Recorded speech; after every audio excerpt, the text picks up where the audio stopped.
for the DVD release. And wham! Straight into the action. No fluff or anything. That's what we did back then. Crash-landed ship. Out pops our hero, the fearless Dick Starspeed.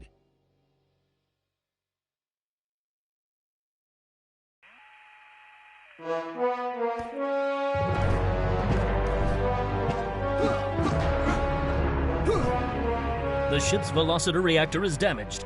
I believe that I am stranded on an alien planet. Played, of course, by actor Jonathan Digby. Went on to some minor roles after this. Such a shame. I thought from day one this guy's got leading man written all over his face.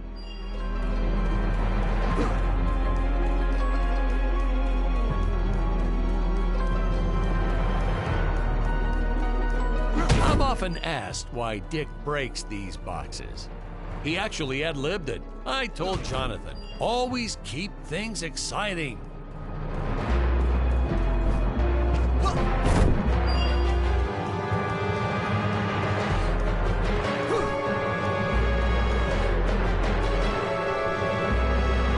Greetings, citizens of Gravoria. I am Dick Starspeed, and I come in peace.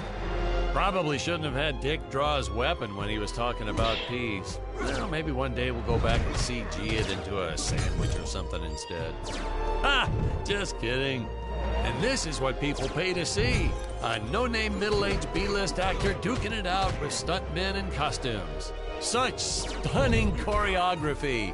And the extras in those robot suits really knew how to take a punch. Oh, literally. I told Jonathan not to hold back. Give it all to him. Kick him in the nuts and bolts. And I know what you're thinking, but don't worry. We handled it responsibly. We made them all sign waivers not to sue for injuries.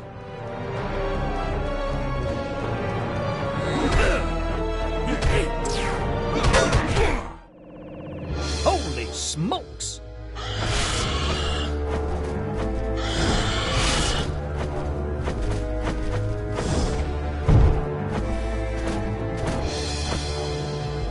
If I land squarely on that grain silo, I should survive this fall unscathed. Well, I shouldn't say this now, but you could actually see the strings if you squinted hard enough.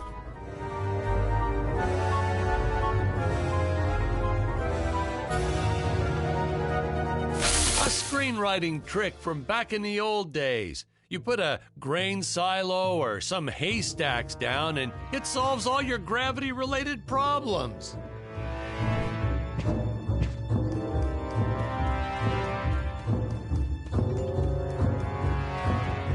It appears some of my equipment was lost when my ship was shot down.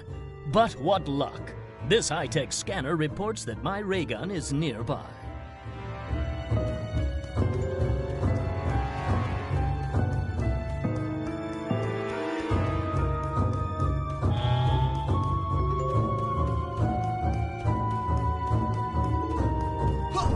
Oh, the dinosaurs!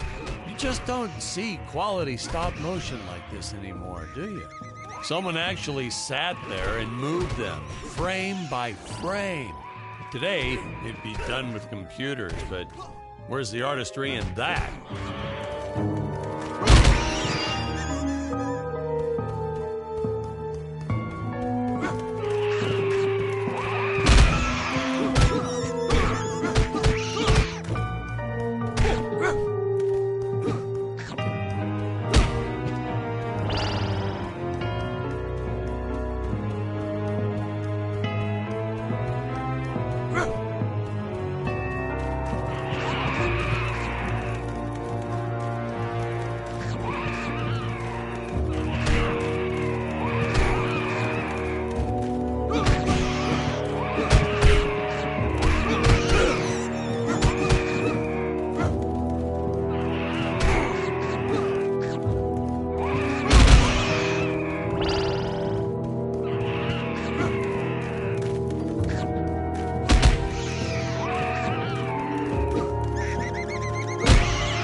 trees here look a little plastic? Well, it's because they are. I took them from the set of my last film, Vampire Island 2.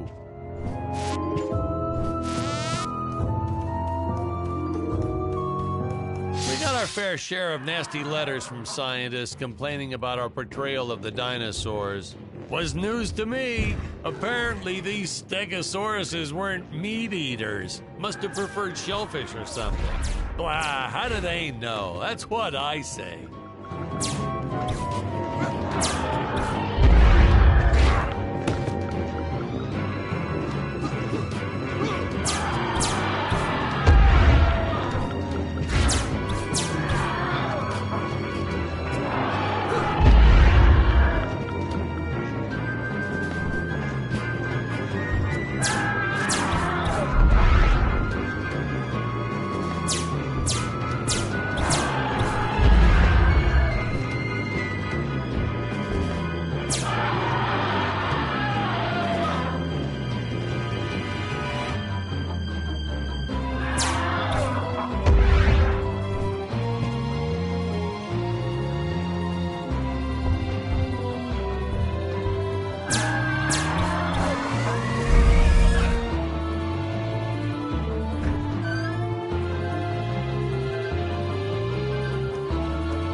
As usual, the local population is defenseless. That's where our hero steps in and saves the day. Whoa.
We put Jonathan through a lot shooting this film.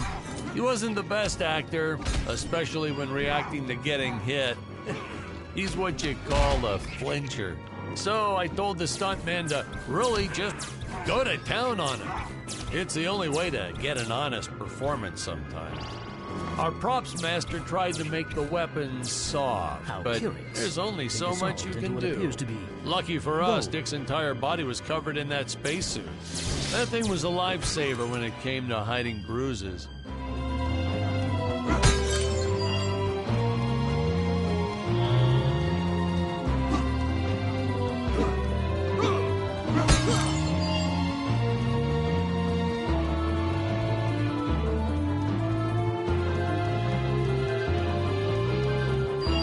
Notice the gold disappears when Dick touches it. We had a deleted scene that explained he's actually teleporting it back to his ship. It's funny, no one ever questioned how Dick was able to walk around with an infinite amount of gold on him.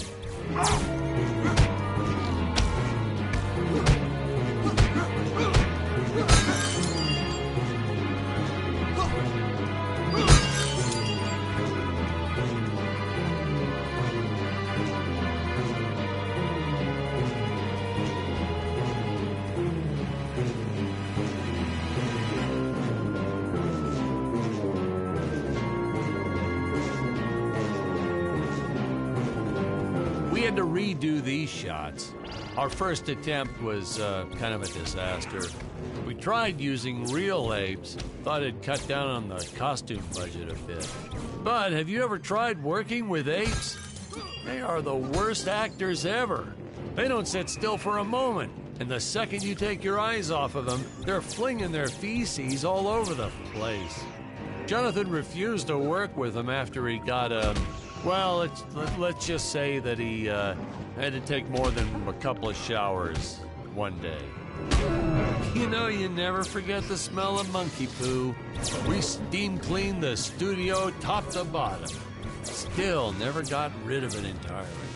All through the rest of the shot, we kept finding those little surprises hiding inside various props. Boy, were those the days.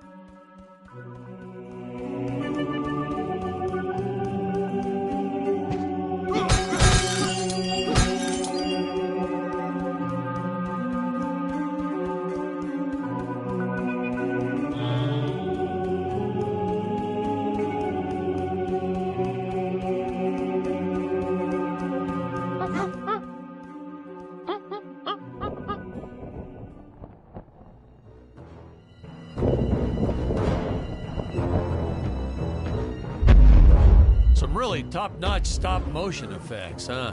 Unfortunately, we skimped on the Dick Starspeed puppet a little. The Earthman is not for you to eat, fiend! Oh, this was groundbreaking. We had the woman rescuing the man for once. We were really ahead of our time with this scene, but well, then again, I've always been rather progressive. The studio execs didn't seem to get why it was such a big deal, though. Sorry, we don't see this as anything unusual. Ha! Of course! It's unusual! A woman would never save the man. It just doesn't happen. Not in the movies, not in real life.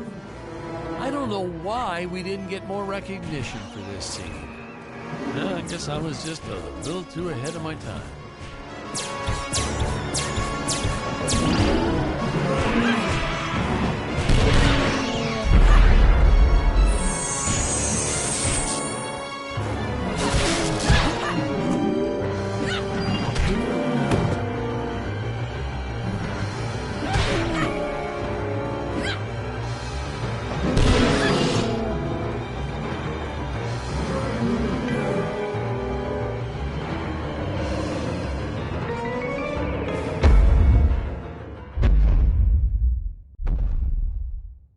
Thank you for saving me, strange woman. What is your name? I am the magnificent Scarlet Nova.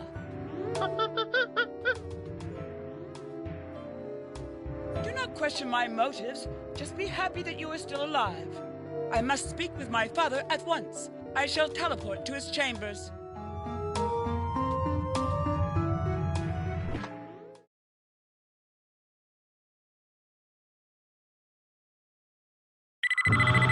Huh? Where is this place? This is not my father's chambers. You have disobeyed me for the final time, Scarlet. Enjoy an eternity in the Tower of Eternal Solitude. For all eternity! Ha! The old fool did not notice I am wearing my jetpack.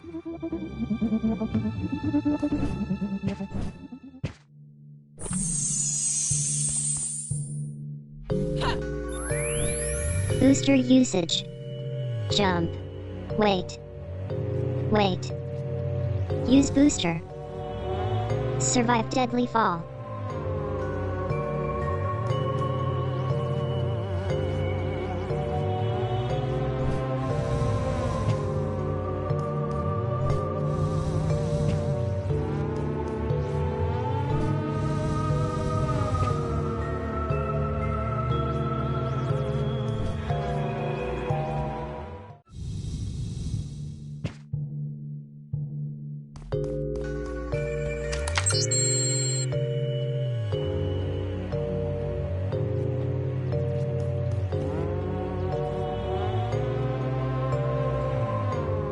Scarlet didn't quite realize she needed to shoot those energy orbs down below. Keep in mind, Stacy was doing this on a soundstage, okay?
The energy imps. Such a neat effect. We had to paint each movement frame by frame and superimpose it into live footage. We were pulling all-nighters for weeks. Well, when I said we, I meant the artist. I'm pretty much useless if I don't get a solid 10 hours a night. But they were at it forever. They had to redo it all because I accidentally told them red instead of blue the first time. Curses! My father revoked my access to the teleport terminals. I shall only be able to utilize the ones I activate manually.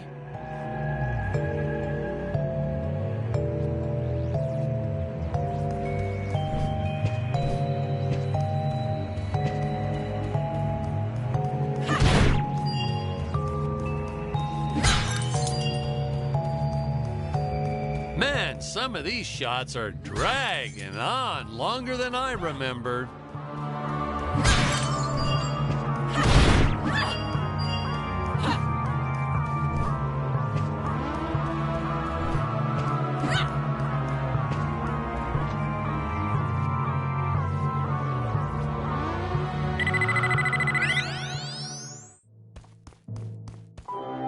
Ah, I knew you would return.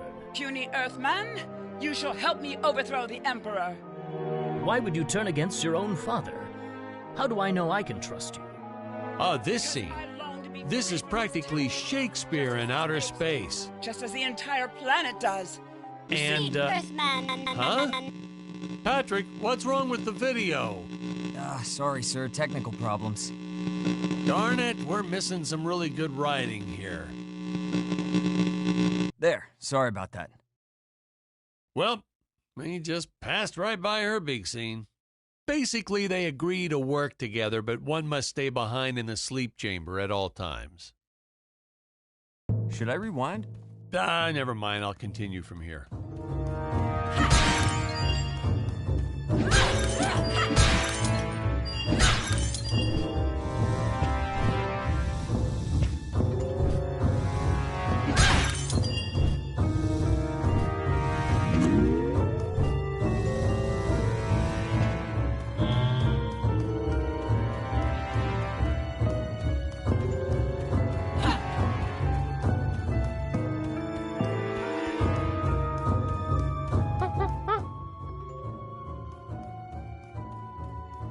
Right from the start, our budget was a little tight, even by standards back then. To make do, Tony shot a couple scenes in black and white. Originally, he intended to use it for flashbacks. But then I had to break it to him. Our film doesn't have flashbacks. We almost made it a silent film just to cut costs.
It would appear that now is the time for us to climb the Deadly Tower of Monsters.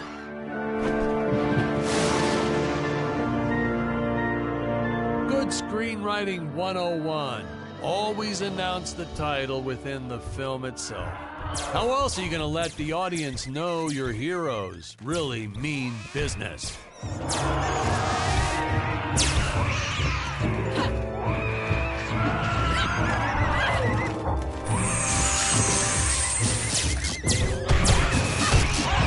I felt it was an absolute necessity we have a T-Rex in this film, but we got this Serato thing instead.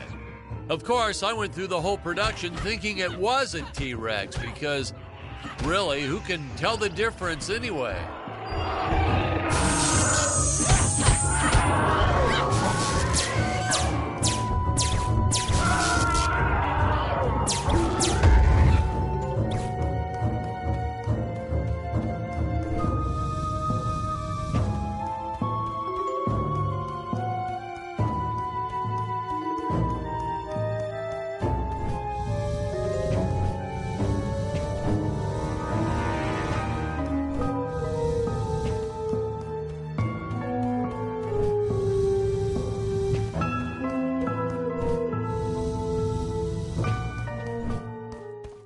Now, that weapon, it's just an electric shaver, but, you know, I bet you'd never guess it was, would you?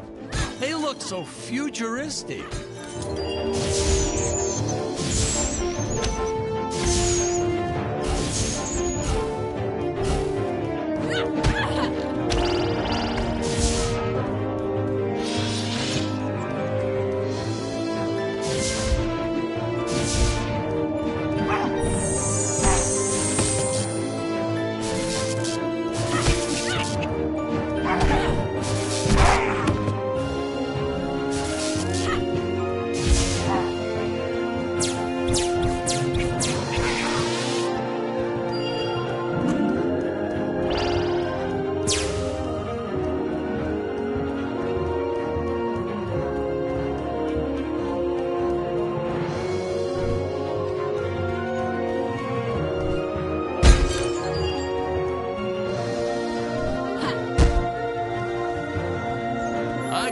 Use of that one at some of our meetings with the studio. Oh, you'd like to see records of where our budget went to this month? Sure, let me get that for you right now. Boom, boom. Yeah.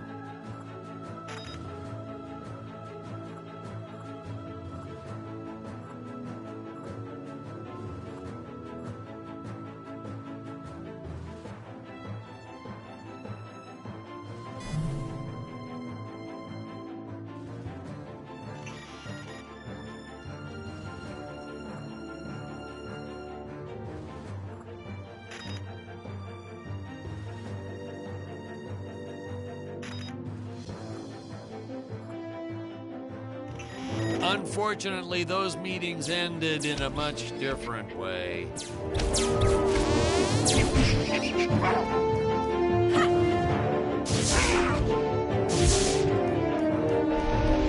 I know a taxidermist who helped us out with these bat creatures for real cheap.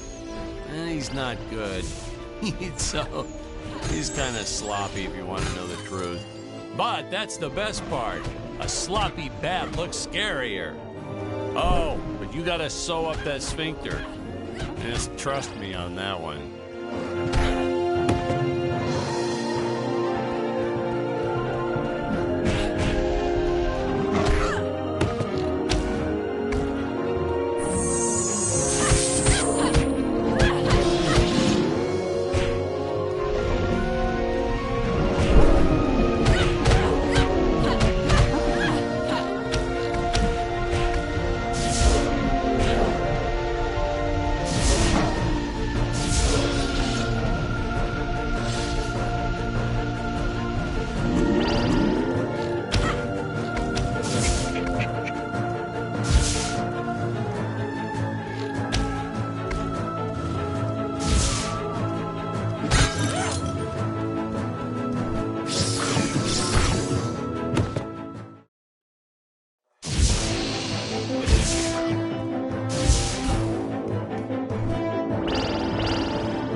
Squids. Some board member had these nephews who really wanted to be in the films. They made me cast them as squids. Whatever happened to artistic integrity? If you're going to cast a role not on merit, at least let it be a hot female role. My effects team kept assuring me the strings wouldn't be visible in the final cut, but I could see them. No transparent nylon. This stuff will do the trick. Yeah, right. I swear those darn strings is what made my hair go white.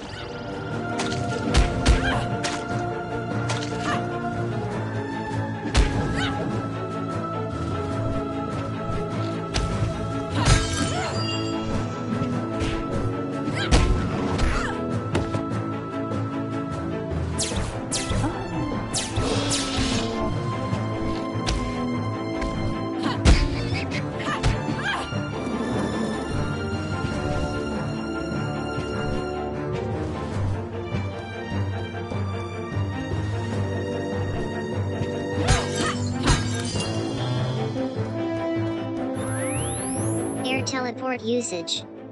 Jump. While in the air, use teleport.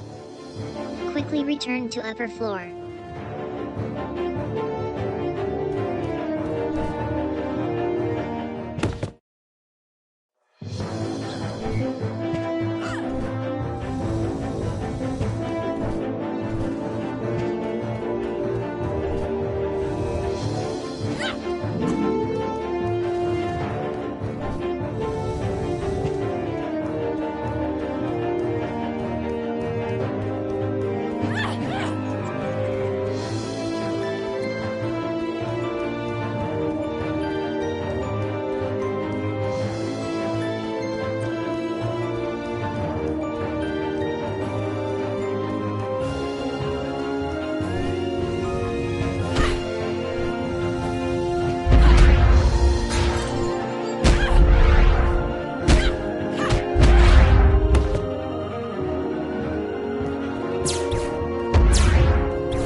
Thought it was odd that a simple wooden cage would have such an elaborate high-tech lock.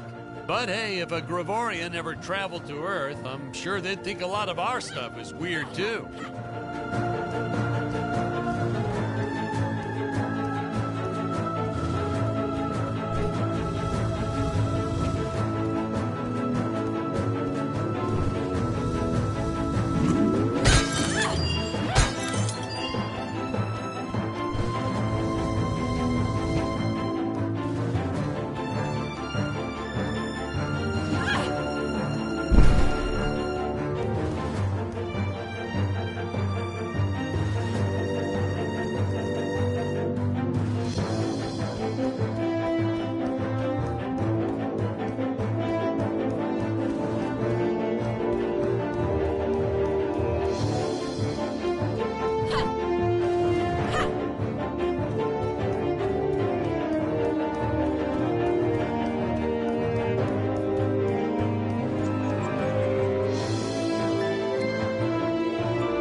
what's going on.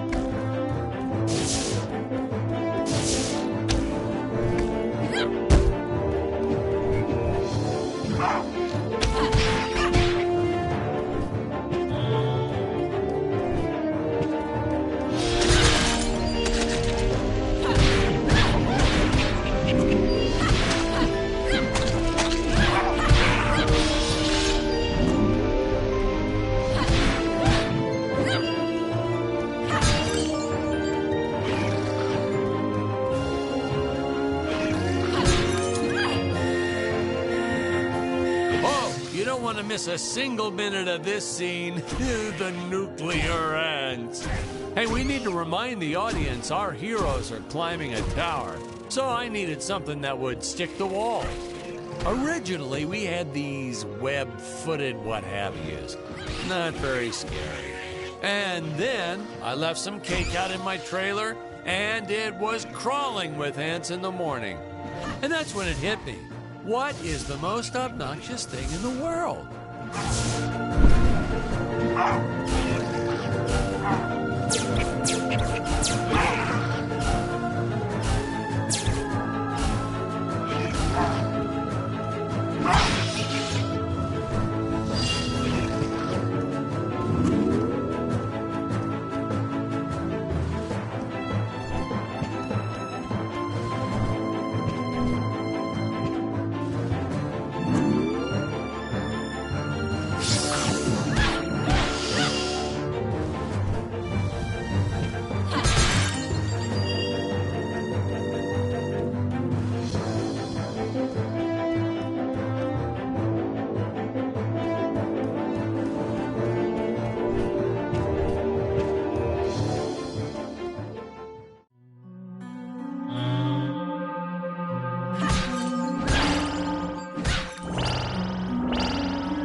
Oh no! This head belonged to my co-pilot robot. He was the most loyal companion in the galaxy. Dick. Malfunction. Dick. Malfunction. These Gravorians will pay dearly for this, my friend. Now, what's a space adventure film without a trusty robot sidekick, huh? Am I right? In the original draft, we had Dick and Scarlet team up with an alien from the planet's surface. You know the type, pointy ears, wise and emotionless. But then we came to our senses and realized that a giant tin can robot's way cooler. Besides, everybody was doing the alien thing back then. You know me, I'd rather be a trailblazer.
The insurance company made us install those safety guards after our actors fell off the set one too many times. Granted, they kept falling off even with the rails, but thanks to how the contract was laid out, we were no longer liable for their injuries.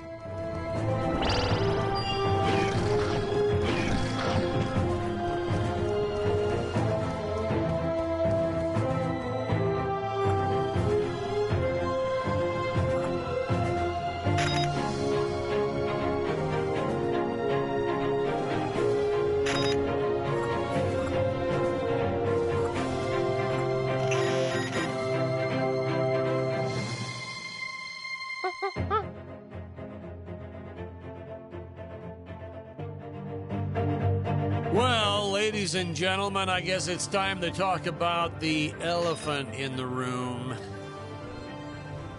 Why on earth does this crazy film have title cards on screen when people are talking? You're thinking that, aren't you? I know you are. I would be too. Well, we had thought about making it a silent film at one point, so we shot a lot of scenes up close like this, with the dialogue written out for the audience to read. Well, when we swapped over to making a talkie, well, we just decided to keep on going rather than reshooting all those scenes.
best part about being in showbiz.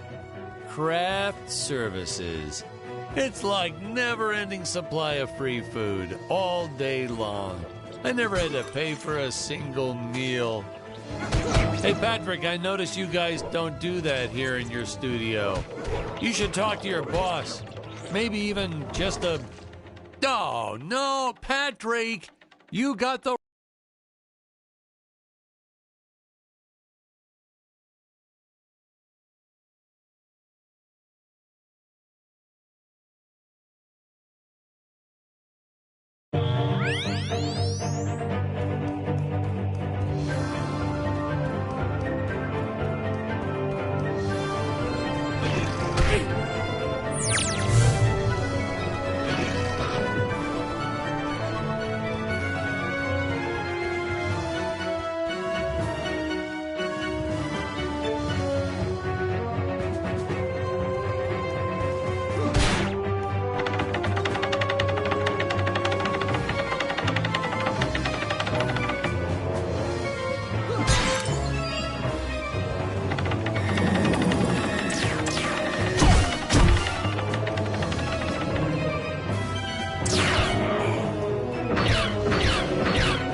Best part about being in showbiz.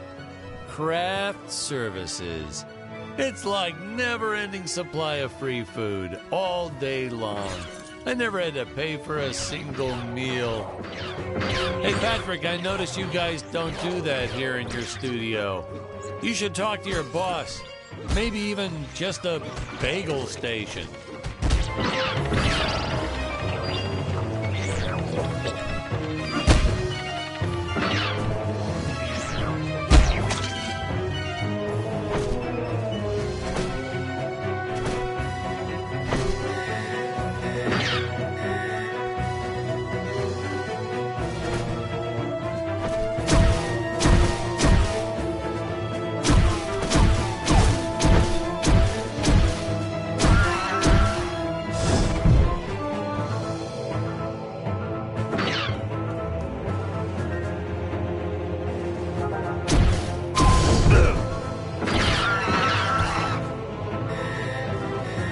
Nitpicking science community also complained about these Terra whatevers breathing fire. Like there's fossil evidence of dinosaurs not ever shooting fireballs. It's not like I gave them neck frills or had them spit poison or anything ridiculous like that.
As luck would have it, the next lot to ours was filming some horror movie set in Transylvania.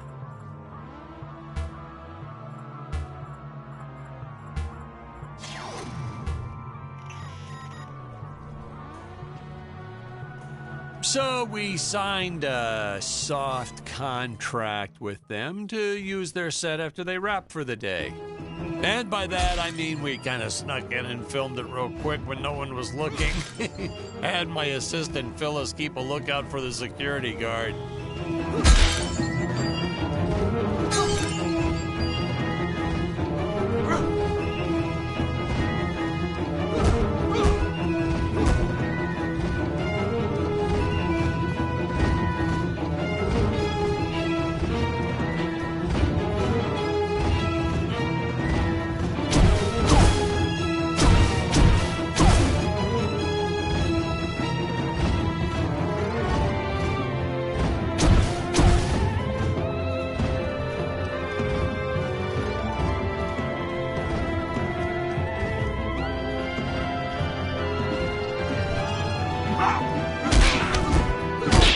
Hero means business when they take a shot from a monster and shoot it right back at him. In my professional opinion, that is the coolest of the cool. Hey, Patrick, throw something at me real quick. What? I'm sorry, sir, but I don't think that would be appropriate. Ugh, you're no fun.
those days, the effects team really nailed it. Dinosaurs, saucers, hey, you name it.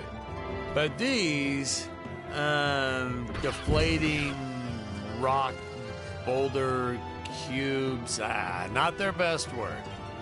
Just looks kind of odd, if you ask me, like giant whoopee cushions. And they said they could add some debris and explosions or two afterwards. And then we ran out of budget. Well, to be fair, we ran out of budget several times, but still, I lost a lot of sleep over these rocks.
Real action. Nothing like an adrenaline boost to get our hero to really start wailing on those monsters. We were unsure how to represent a surge of adrenaline at first, but I think we nailed it. Yep, definitely nailed it.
Nice audio booth you have here. What is this, leather? Oh, feels like